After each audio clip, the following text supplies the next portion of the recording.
Thank you very much. I'm really glad to see 4 big screens here, because I think some of the data, the way we presented it, is quite visual. So do feel free to snap away and share that data when you go back to the workplace. So I'm a bit spoiled. I don't know where to look for slides, and I've got a mirror here that I can see everyone as well. So okay, let's make a start. So for anybody that doesn't know, Nuffield Health is the largest UK healthcare charity. We've got over 115 gyms across the UK and now 37 hospitals alongside various on-site medical and health centres in corporate. As part of being head of primary care, my responsibility is looking after our non-hospital work, so that's GP, physio, emotional wellbeing, health assessments, etc. My absolute passion is occupational health and corporate healthcare, particularly looking at data and making data or data-informed decisions of strategy of healthcare in the workplace. Probably why I'm here, really, to talk about the data. The data, some of it is hot off the press, like released in the last 10 days. So I'm going to be looking at this data, digesting it and analysing it at the same time you are, because there's some nice data that has not yet really been completely analysed as to what it means. So when they said, can you analyse the data and interpret it and share it as to what we can do about it, I'm like, when can we present? Autumn? No, it's next month. Okay, well, let's do it. So hold that thought. But what we're going to do is review that population data, and we're going to look at what the trends are showing and some of the highlights of that data. We're going to then delve in some of the MSK. It continues to be an issue, so we're going to look at as to why that's continuing to be an issue. And then we're going to look at that data and analyse what does that mean for employee healthcare in the UK. And then finally, there'll be some practical steps. I think there's 4 practical steps for you to take away back to your workplace and discuss with the wider kind of health and benefits team in your place of work.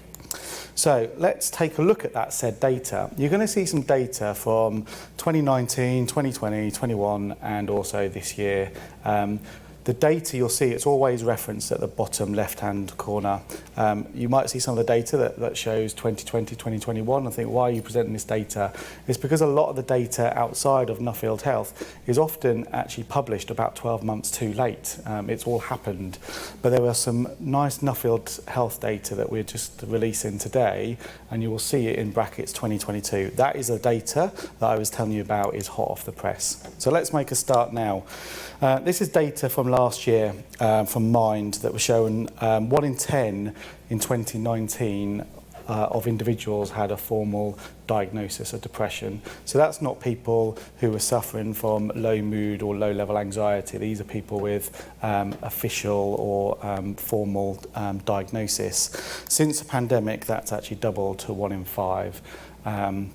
So you can see the difference in a couple of years, and the question itself was tailored around the pandemic, so the difference between before and after. Now, when we look at taking that data and putting it into the 15-year trends, we've got a nice graph showing here. So along the bottom axis is you've got the 15-year 2005 all the way to 2020, and then you've got that 2015 was the catalyst where mental health conditions overtook mental health conditions overtook musculoskeletal. For years and years and years since data started, musculoskeletal conditions was always the primary cause of absence in the workplace. In the last 5 years, 6 years, 7 years, it's now been overtaken by mental health. Now, what we thought, or my hypothesis, was that obviously the world is getting a more stressful place, work is getting more stress, personal stress is on the up. And I did predict that part of that data was also due to employees willing to share with their employees and open up what it is that they're calling in absent for. I'm going to show you some data later on that's hot off the press that actually doesn't support that hypothesis actually. So we'll wait and see. Coughs, colds, sneezes, ironically, let's see what 2021 data is. I think there'll be a few more coughs, colds, sneezes, but that's been pretty stagnant over the course of the 15 years. But the correlation, the decrease in MSK and the increase in mental health is fascinating there. Now, this data is not published data. This data is actually anonymised data from our health assessments in Nuffield Health. We undertake hundreds of thousands health assessments on employees across the year, and this is, again, hot off the press data, anonymised data. Now, what this is showing is pre- and post-pandemic time. So 2019 versus last year, 12-month analysis. And we've broken down along the bottom axes, again, all the different parameters that we measure as part of a health assessment. You'll see posture, there's no light blue line there. It's because we stopped measuring posture because the latest evidence shows that posture doesn't necessarily affect musculoskeletal conditions. So we've stopped it until I was like, oh, there's some new data in here that's now looking at posture and MSK. Okay, we'll have a look at that next year. So that will pop its sort of ugly head up again in a little while. But what I wanted to do is just highlight in the three boxes a couple of interesting things here.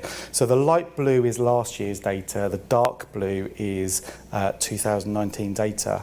So what you'll see, the higher the better in essence, okay? So the higher means that more people are in the normal stroke green parameters. So when you're having a health assessment, so the physiologist or GP will describe to you whether it's, you're on a healthy level, whether you're amber, therefore, a little bit of improvement, or whether you're red, you're at risk of different diseases due to the parameters we're measuring. So the higher the better. Now what you'll see is some improvements in things like the cholesterol ratio. It's got better. The resilience, the mental health resilience, the capabilities for people to deal with stresses, emotional stresses, work stresses, personal stresses, that's actually got better. More people are in that green zone. And then the only one really that kind of has taken a bit of a tumble is that physical fitness, the actual fitness of individuals. All the other parameters, you can pretty much couldn't put a percentage or two against them. They've all remained pretty static. A couple of improvements, but what has decreased is that fitness. More data that we've just released, and I'll share a slide with that in a little while, is showing that all adults in the UK, or the majority of adults, or those interviewed, should I say, we are short of 5 minutes every day on our government's guidelines of exercising. So the government are recommending X amount of minutes, and the data that we're assessing is showing that every adult is not quite hitting that minutes by about 5 minutes.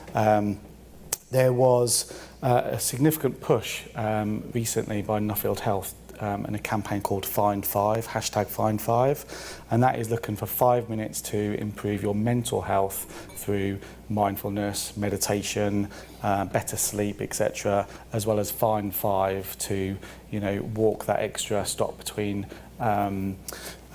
underground stations, for example. So you'll see that that's going to carry on with Nuffield Health. We're going to push this Find 5. We're hoping to support anybody who wants to push that initiative in their organisations, and there'll be an email address at the end that you can reach out to find out more information.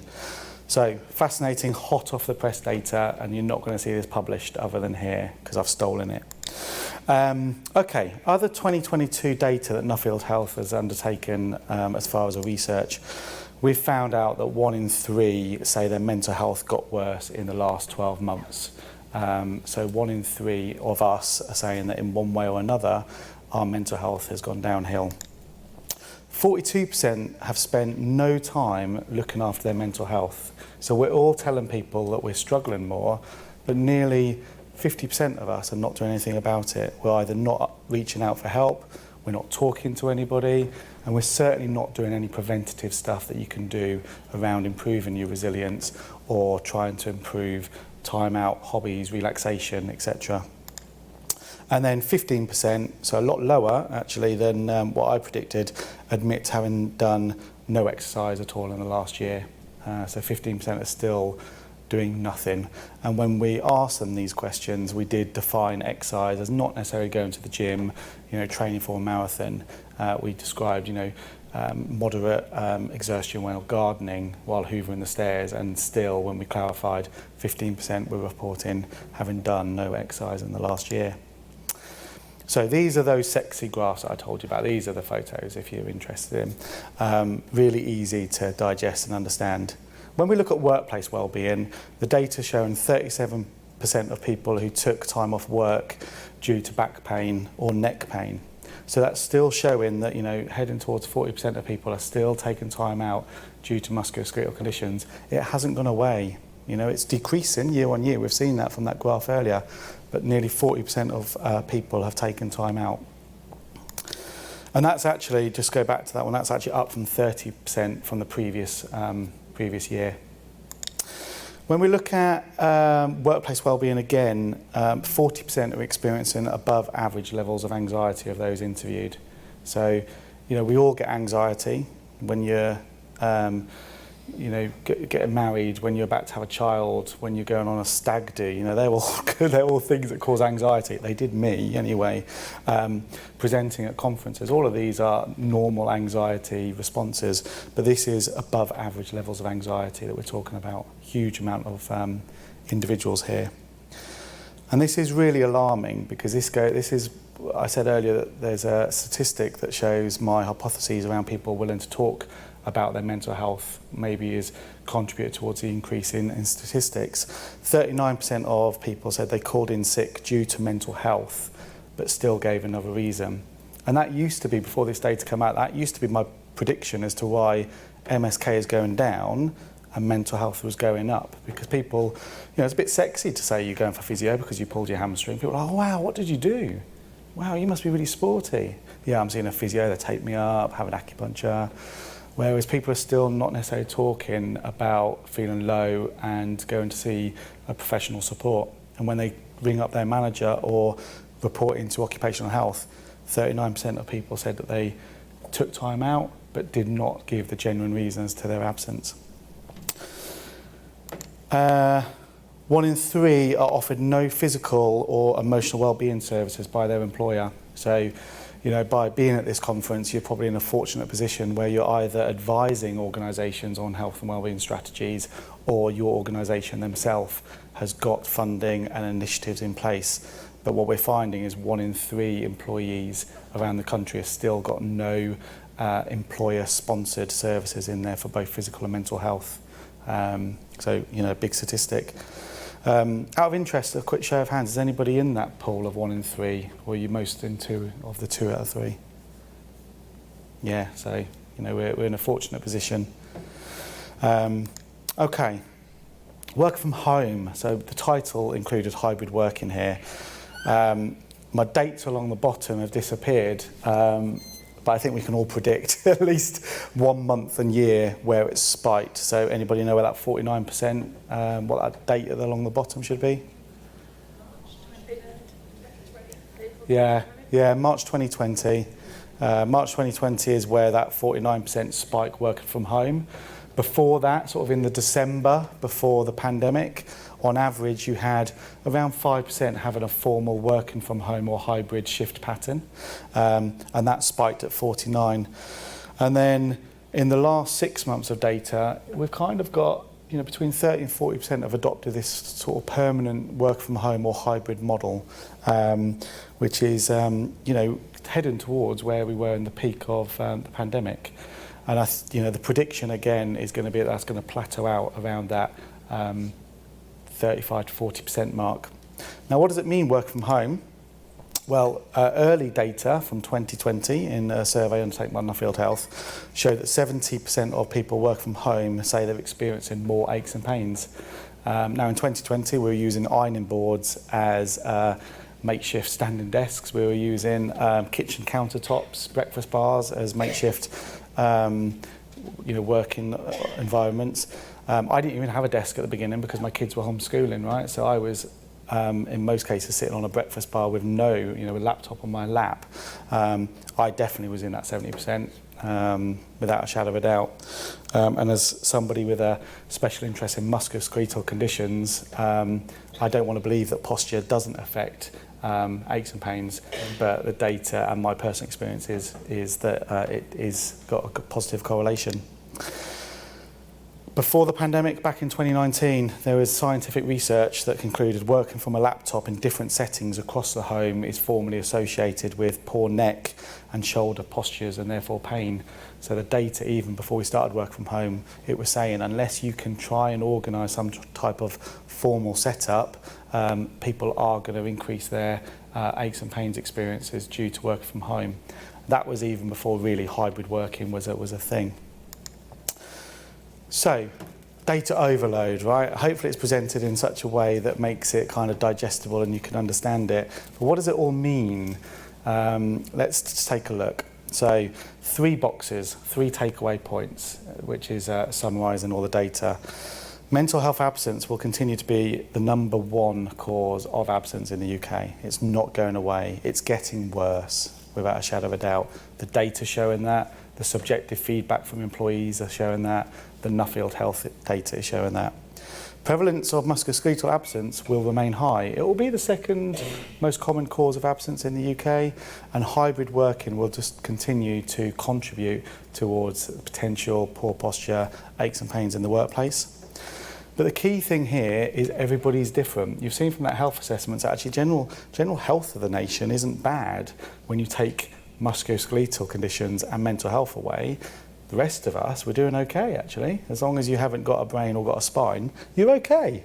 But what you need to consider is employees have got to try and take ownership of their own health and well-being. And if you can provide tailored health benefits to individuals based on age, gender, hobbies, workplace, then that's going to be the way to go. The uptake across all the other services will increase if you can try and tailor the health benefits specifically. So what I'm going to do is, because time is nearly up already, I'm just going to give you the 4 take-home messages from today. #1, mental health, as we said, is a real issue. It continues to be. Employers should put an emphasis on both positive mental health strategies, not just in the treatment, so correcting what's already there, but preventing those with good positive mental health. So trying to address the personal and professional stresses that individuals receive, try and look at strategies that prevents absence, prevents individuals from going over that heightened anxiety levels. For all health and wellbeing services available to employees, consider how you market and promote these services. The back of toilet door posters, etc., are no good anymore because, majority of the time we're at home. The toilet doors on the ensuite, you can't get there. You can't promote it that way. So consider how are you promoting these services? Are they virtually? Are there huddles? Are they awareness days? Are they conferences? How are you promoting these? Employees' health and safety, it continues to be paramount. It's still your responsibility, even in hybrid working, as an organisation to maintain the health and safety of individuals, and that includes when they work from home, either permanent work from home or in a hybrid model. And then finally, listen to your staff. The data is telling us stuff. In your line manager one-to-one calls, your director calls, your CEO huddles, your anonymous surveys that you're undertaking, listen, ask the question, how are you doing? How is your mental health? How is your physical health? Is there anything we can do? Do you know that these services are available to you? Do you realise that if you do need support, we have got emotional wellbeing services? Just increase that awareness and show that you're listening to employees about their physical, mental well-being. So that's it. All I've done is brought some data to you for you to go away and digest, a couple of top tips around how you can take that back to the workplace. Any questions at all or any follow-up to this, our corporate email addresses on the webpage, and my colleague Andrew will facilitate where they need to go in order to get those answered for you. But thank you, it's been an absolute pleasure. Thank you for listening, and wish you all the best.